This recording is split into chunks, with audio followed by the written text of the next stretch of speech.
Salut à tous, allez, bienvenue sur cette vidéo du dimanche. Comme d'habitude, on va faire le suivi d'élevage, de mon élevage du coup. On commencera par les Messars Barbarius, et c'est parti. Qu'est-ce que je vois là? Il y a du monde, elles sont un peu énervées, je viens de leur mettre la lumière. On va regarder directement le couvain, donc toujours stocké dans la partie la plus sèche. Donc voilà. Là, on va avoir une toute récente. Celle-là, elle n'est même pas encore en finition peinture. Elle est restée encore brute, si elle se cache. L'état de mes tuyaux commence à être vraiment impressionnant. Elle me les bouffe de partout en ce moment. Et celui-là, c'est un des pires, je crois. On reviendra après les autres. Ici, encore du couvain. Des gros médias, des petits majors. Alors, ça, il va avoir la tête rouge, celui-là, mais il a plus la taille d'un média qu'un major. En fait, je me suis aperçu il y a des médias qui ont légèrement la tête rouge comme les majors, mais en format plus petit, quoi. Ici, on va avoir du major. On a encore un petit peu de couvain là-bas.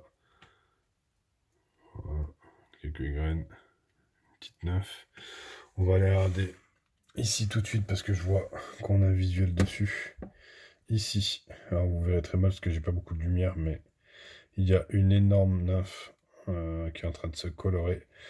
Quand je regarde un peu la forme entre le thorax, la taille de la tête et tout, je pense que c'est une future princesse qui est en train d'arriver. Donc j'avais eu les mâles déjà il y a 15 jours, il me semble, qui sont arrivés. Ouais. Et là, je pense que je vais avoir au moins une princesse. Alors l'image est vraiment pas très propre, je recule un peu. Et donc elle reste toujours dans le nid là-bas. De temps en temps, on arrive à la voir, à la mettre devant, mais sinon, les trois quarts du temps, elle est cachée. Alors, il y a peut-être d'autres, hein. J'ai pas spécialement vu autre chose. Non, pour l'instant, je vois que celle-là. Mais je pense que je vais avoir ma première larve de princesse. Première princesse tout court, parce que larve de princesse, ça veut dire. Ici, dans ce nid-là, il est un peu plus sec, je ne l'ai pas réhumidifié. On voit qu'elles ont un peu quitté le quartier. Donc ce nid-là, en fait, il est bien. Il rend une bonne humidité, mais bon, après, il fait extrêmement chaud en ce moment chez moi, mais j'ai l'impression qu'il sèche assez vite aussi. Donc il faut penser à les réhumidifier pour ceux qui en ont assez souvent. Et si vous mettez une espèce dedans qui a besoin de beaucoup d'humidité, il va falloir peut-être l'humidifier. Moi, je l'humidifie une fois tous les 10 jours en moyenne. Je pense qu'il faut humidifier vachement plus si vous voulez mettre une espèce qui a besoin d'humidité dedans, sinon ça va manquer. Toujours pas modifier ma partie dépotoir pour pouvoir le nettoyer. Bon, ça c'est pas grave, on s'en occupera plus tard. Mais voilà, on va aller faire un tour dans les aires de chasse. Donc un peu plus d'activité, elle se réveille. Donc on a du monde, on a des jeunes qui courent un peu partout, on a des vitres extrêmement sales, il faut vraiment que je prenne le temps de les nettoyer avant qu'on n'y voit plus rien dedans. J'ai toujours des messors qui grimpent un peu partout. Voilà. Ça signe qu'il faut que je leur donne plus de place en aire de chasse. Il faut que je m'en occupe réellement. Voilà, on va aller faire un tour dans l'autre aire de chasse, dans la grande. Donc ici, toujours autant d'activité. Vous voyez, elles grimpent vraiment beaucoup en ce moment. Alors là, elles sont coincées parce que sur le petit rebord, j'ai mis pas mal d'huile de paraffine, mais on va falloir qu'on trouve une solution rapidement. Ici, il y en a, elles font un peu de grimpette dans les arbres. On a un dépotoir avec des cadavres, mais bon, ça, voilà. Je m'en soucie pas trop. On sait que il y a un moment, il faut que ça renouvelle les générations. Alors ça peut paraître impressionnant, mais quand je vois le nombre de naissances que j'ai eu, j'ai pas l'impression que ma colonie a diminué en taille. Si par contre 2 jours ça venait à diminuer, je m'inquiéterais, mais là, il n'y a pas de raison. Donc voilà, beaucoup de déchets, elles mangent énormément. Plus elles sont nombreuses, plus elles vont manger. Donc voilà ce qu'il en est pour les Messors Barbarus. Allez, on va descendre faire un petit tour chez les Campos. Hop. Petit tour chez les Crantatus. Un Crantatus qui se développe pas mal. J'ai encore eu des naissances cette semaine. Madame Agine. Une belle grappe de larves. Ouais. Des cocons. Alors j'ai des cocons qui sont légèrement plus gros que les autres. Alors qu'est-ce que ça va donner? Des gros médias.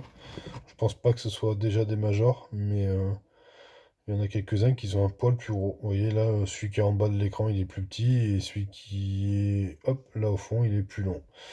Des médias. Alors je sais pas combien d'individus on commence à avoir des majors chez les Crantatus, mais en tout cas, je vais avoir des beaux médias qui vont pas tarder à arriver. Dans l'aire de chasse, elles sont beaucoup plus actives. Il y a en permanence 5-6 ouvrières dans l'aire de chasse. Donc elles mangent bien. Là, c'est le liquide sucré que j'ai reçu la semaine dernière.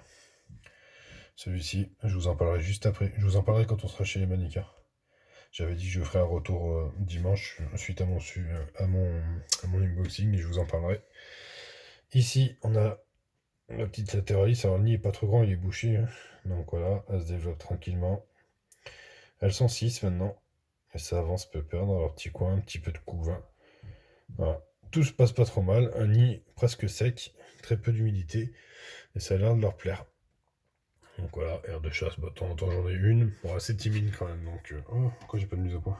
Assez timide comme espèce, donc... Donc du coup, elles sont pas tout le temps dehors. Allez, on va passer chez les Japonicus. Alors ça va être pour filmer, ça va être moins drôle. Les Japonicus, alors attends, je mets comme ça, où on voit strictement rien parce que du coup elles ont beaucoup d'humidité. Ouais, je me suis aperçu qu'elles en demandaient, en fait j'avais l'impression que c'était une espèce qui avait besoin d'une humidité normale. Et en fait, plus le temps passe et plus j'ai l'impression qu'elles demandent un bon taux d'humidité.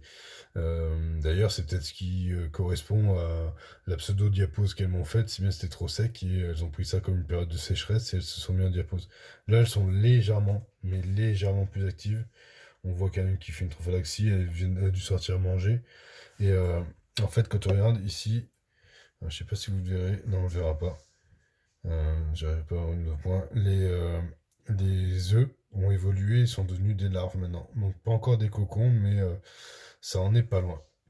Donc voilà, si on est des Japonicus. Maintenant, on va aller faire un petit tour, parce que je ne vous l'ai pas montré depuis longtemps, parce que je voulais pas la déranger, chez la Liniperda. Alors on fait vite. Hop. Je vais la monter. La Liniperda, qui vient de chez Ant House, qui avait mangé ses cocons dans le trajet. Vous voyez, elle a deux cocons et quelques œufs. Vous voyez, je ne vais pas la déranger longtemps. Donc ça évolue bien aussi. Allez, je la remets au noir. Ça fait un moment que je suis pas allé la voir. On va aller la voir. La Barbaricus qui vient de chez Ant House, pardon, qui avait pas pondu depuis qu'elle est arrivée. Donc on va aller jeter un œil aussi. Bah, elle a toujours pas pondu, apparemment. On va voir. Toujours pas pondu. Je l'ai nourri quand même quand elle est arrivée, ce qui était faible. Voilà. Toujours pas de ponte. Ça fait 15 jours qu'elle est à la maison, je crois. Et on va voir. On va la laisser garder comme ça. Et puis on verra bien ce que ça va donner. Je vais remettre le... Voilà, j'ai remis le coton de bout qui avait tendance à se barrer. Et voilà, et maintenant, on va descendre chez... Hop, mes Manica rubida. Donc les Manica rubida, bon, tout va bien. Bon, j'ai pas pu leur donner de réelles protéines ces semaines, à part un criquet qui traînait dehors. Ouais. Et parce que j'ai plus de verre de farine suite à mon invasion d'acariens, j'en ai toujours pas racheté. Ça m'a un peu refroidi sur le truc. Donc voilà. Donc beaucoup de monde derrière de chasse. Ici, on les voit en train de manger. Voilà. Et c'est là qu'on va parler de la nourriture. Ici. Je sais pas si vous vous rappelez, dans l'unboxing, j'avais reçu cette fiole-là de gelée de pseudo-miela. Je l'ai mis mardi ou lundi, je sais plus. Non, je l'ai mis mardi. Mardi, et ça a tenu jusqu'à jeudi. Elles étaient H24 dessus, en version gelée. Alors, j'étais surpris parce que moi j'avais dégelé qu'elle voulait pas du tout, qu'elle mangeait absolument pas. Celle-là, apparemment, ça a bien fait son taf. Sachant que celle-ci, c'était le substitut de Miela que je vais aussi en liquide. Et c'est ce qui est là, c'est ce qui est dedans. Et elles apprécient pas mal. C'est un peu liquide à mon goût parce que je trouve qu'elles s'engluent, pas qu'elles s'engluent dedans, mais en fait, il est vraiment liquide. Et quand j'en mets, elles ont des fois tendance à nager carrément sur la surface. Mais regardez, ça a quand même le mérite de leur plaire. Donc ça, c'est pas mal. Et j'avais reçu aussi ça, solution protéinée. Et ben ça, par contre, les manicales le boudent totalement. Je sais pas pourquoi. Je pense que les protéines, elles les préfèrent peut-être dans les insectes. Ça, dès que j'en mets chez les manicales, elles me foutent de la terre dedans, elles en veulent pas. Ça a fonctionné chez les Crantatus, elles en ont mangé. Mais par contre, ça fonctionne pas chez mes manicales. Alors après, je sais qu'elles sont difficiles et c'est pour ça que j'ai testé les produits chez elles. Et avec elles, l'avantage, c'est qu'un truc qu'elles aiment pas, elles s'emmerdent pas, elles foutent de la terre dedans, elles y touchent plus. Ça, c'est un pseudo là qu'il faut que je vire.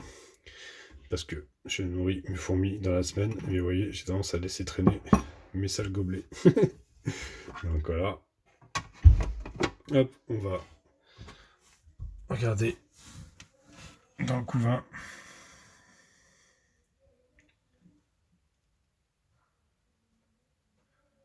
Là, on a des œufs. Je suis en train de regarder en même temps. Alors, j'essaie de pas mettre ma tête au fond de l'étagère, sinon ça fait un son dégueulasse. Et après, il y a Monsieur Frou, il se fout de ma gueule.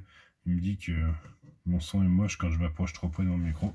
Donc, on va essayer de les filmer comme ça. Très haut taux d'humidité. Tout se passe bien. Des larves. Donc là, elles ont un peu moins d'insectes en ce moment. Donc, il faut que je trouve une solution. Je vais me remettre au verre de farine, mais que je fasse ça différemment. Que je change peut-être de boutique ou les acheter. Voilà. Donc là, on a aussi du couvain. Parce que tout simplement, je vais pas avoir des élevages qui s'envahissent d'acariens au risque de polluer mes colonies. Donc je vais voir, je suis pas rentré en contact avec la boutique, mais je vais voir avec eux là, quand est-ce qu'ils reçoivent leur verre, dans quelles conditions, parce que si je dois leur en acheter régulièrement, je préfère qu'ils soient clean, quoi. Donc voilà, qu'est-ce que c'est ça? Forme bizarre celle-là. Qu'est-ce que c'est ça? Une meuf formée? Ah non, il y en a deux l'une sur l'autre. D'accord, j'ai deux gaz l'un sur l'autre. Je trouvais ça un peu bizarre. Mais en tout cas, toujours une grosse évolution chez Manika. Je vais essayer de filmer par là, qu'on y voit le couvain. Petite grappe d'œuf. Ouais, moins de protéines, moins de ponte. Hein. Ça, c'est radical chez elle. Hein. J'ai toujours pas vu la gine. Je sais pas si vous l'avez croisé. Mais bon. Tout se passe bien. Encore cette semaine. Là, on va tester. Alors, je vais remonter. Je vais dézoomer d'abord. On va tester de partir en vacances. Donc, on va avoir la surprise de voir. Bon, mes soeurs, elles ont tout ce qu'il faut. Étant donné que j'ai plus de gelée sous la main, toutes les autres espèces vont être nourries le dernier jour avant le départ en vacances. Elles auront de l'eau et puis elles verront bien pour manger à mon retour. Je verrai au moins si elles ont faim. Donc voilà. Allez, ce sera tout pour cette semaine. On a fait le tour de mon élevage. Je vous souhaite un très très bon dimanche. Je vous dis peut-être à dimanche prochain, puisque je serai en vacances et je ne sais pas si je serai rentré à temps pour mettre la vidéo en ligne à 9h. Je serai rentré dimanche. Peut-être que la vidéo arrivera dans l'après-midi plus que dans le matin, si j'arrive pas à être là avant 9h du matin. Donc voilà, sur ce, bon dimanche à vous et à dimanche prochain. Ciao ciao.